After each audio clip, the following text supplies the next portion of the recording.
AVT gold cup. చెప్పేది అర్థం కాకపోతే రుచి చూస్తే మరోలేనిది.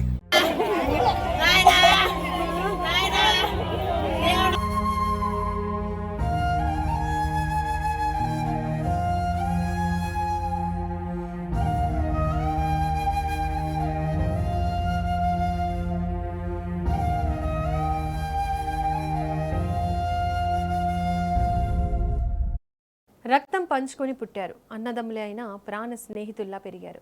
ఒకరిని విడిచి మరొకరు క్షణం కూడా ఉండలేరు. నవ్వులైనా కష్టాలైనా ఇద్దరు పంచుకున్నారు.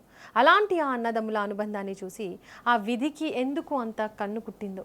మరణంలోనూ ఆ బంధాన్ని విడదీయలేక ఇద్దరి ప్రాణాలను ఒకేసారి తీసుకెళ్లిపోయింది. రెక్కలు ముక్కలు చేసుకుని వ్యవసాయ కూలీలుగా బతికే ఆ తల్లిదండ్రులకు ఆ ఇద్దరు కొడుకులే సర్వస్వం. పెద్దవాడు ఇంజనీరింగ్ చదివి ఉన్నత ఉద్యోగం కోసం చూస్తున్నాడు. చిన్నవాడు దేశాన్ని రక్షించే అగ్నివీర్గా ఎంపికై శిక్షణ ముగించుకొని ఇంటికొచ్చాడు. పేదరికం తీరిపోతుందని, తమ పిల్లలు ప్రయోజకులు అవుతున్నారని ఆ తల్లిదండ్రులు మురిసిపోతున్న వేళ విధి ఆడిన క్రూర నాటకానికి ఆ ఇల్లు శ్మశానమైంది. శ్రీకాకుళం జిల్లాలో జరిగిన ఈ హృదయ విదారక ఘటన కలిచివేస్తోంది.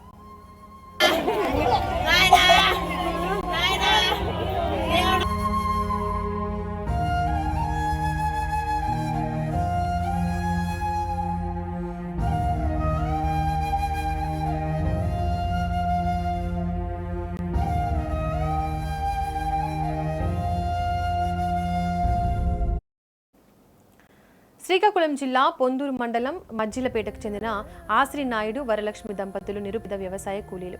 రెక్కాడితే కానీ డొక్కాడని బతుకులు. అయినప్పటికీ తాము పస్తులుండి తమ ఇద్దరు కుమారులను కష్టపడి చదివించారు.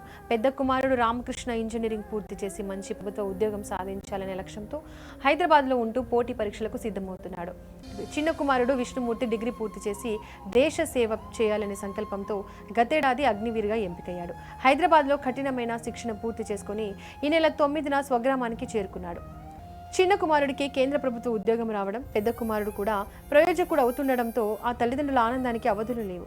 తమ ఇన్నాళ్ల కష్టాలు తీరాయని భావించిన తల్లి వరలక్ష్మి ఇద్దరు పిల్లలను తీసుకొని సంతకవిటి మండలం పసనపేటలోని తాతగారి ఇంటికి వెళ్ళింది. గ్రామ దేవతలకు మొక్కులు తీర్చుకొని మంగళవారం నాడు ఘనంగా పూజలు నిర్వహించాలని ఏర్పాట్లు చేసుకుంటున్నారు. ఇల్లంతా బంధువులు, నవ్వులు, సంబరాలతో సందడిగా మారింది. అంతలోనే ఇంట్లోని మోటారు పనిచేయడం లేదని తాత పోలినాయుడు చెప్పడంతో తాతయ్యకు సాయం చేసేందుకు ఆ ఇద్దరు అన్నదమ్ములు వెంటనే రంగంలోకి దిగారు. బావిలో ఉన్న పైపును సరిచేసేందుకు చిన్నవాడైన విష్ణుమూర్తి మొదట బావిలోకి దిగాడు. అయితే బావిలో వెలువడిన విషవాయువుల కారణంగా అతడు ఊపిరాడక అపస్మారక స్థితికి చేరుకున్నాడు. ఎంత పిలిచినా తమ్ముడు పలకకపోవడంతో తమ్ముడి ప్రాణాన్ని కాపాడుకోవాలనే ఆరాటంతో ఏమాత్రం ఆలోచించకుండా పెద్దవాడైన రామకృష్ణ కూడా బావిలోకి దూకాడు. క్షణాల వ్యవధిలోనే ఇద్దరు స్పృహ తప్పిపోయారు. స్థానికుల సమాచారంతో సంతకవీటి పోలీసులు, పొందూరు అగ్నిమాపక సిబ్బంది ఘటనాస్థలానికి చేరుకుని ఇద్దరిని బయటికి తీశారు. కానీ అప్పటికే ఆ అన్నదమ్ములిద్దరి ప్రాణాలు అనంత వాయువులో కలిసిపోయినట్లు వైద్యులు నిర్ధారించారు.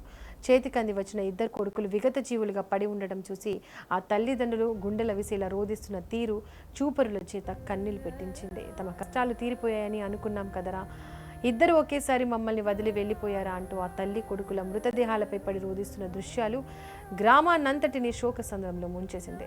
ఒకే చితిపై ఆ ఇద్దరు ప్రాణ సమానులైన అన్నదమ్ముల భౌతిక కాయాలను చూసి యావత్ గ్రామం కంటతడి పెట్టింది. కలిసి నడిచారు, కలిసి పెరిగారు. చివరికి మరణంలోనూ విడిపోలేక ఆ ఇద్దరు అన్నదమ్ములు అనంత లోకాలకు వెళ్ళిపోయారు. ఆ తల్లిదండ్రుల గుండె కోతను తీర్చడం ఎవరి వల్ల కాదు. గ్రామానికి చెందినటువంటి విష్ణుమూర్తి మరియు రామకృష్ణ అనే ఇద్దరు ఓన్ బ్రదర్స్.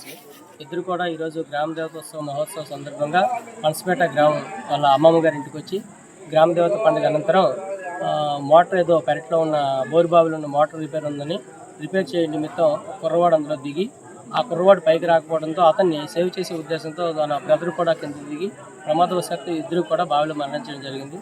ఆ సమాచారం అందుకున్న తర్వాత మనం ఘటనా స్థలానికి చేరుకుని తదుపరి ఎన్డీఆర్ఎఫ్ మరియు గ్రామస్తుల సహాయంతో 2 మృతదేహాలను కూడా వెలికితీయడం జరిగింది.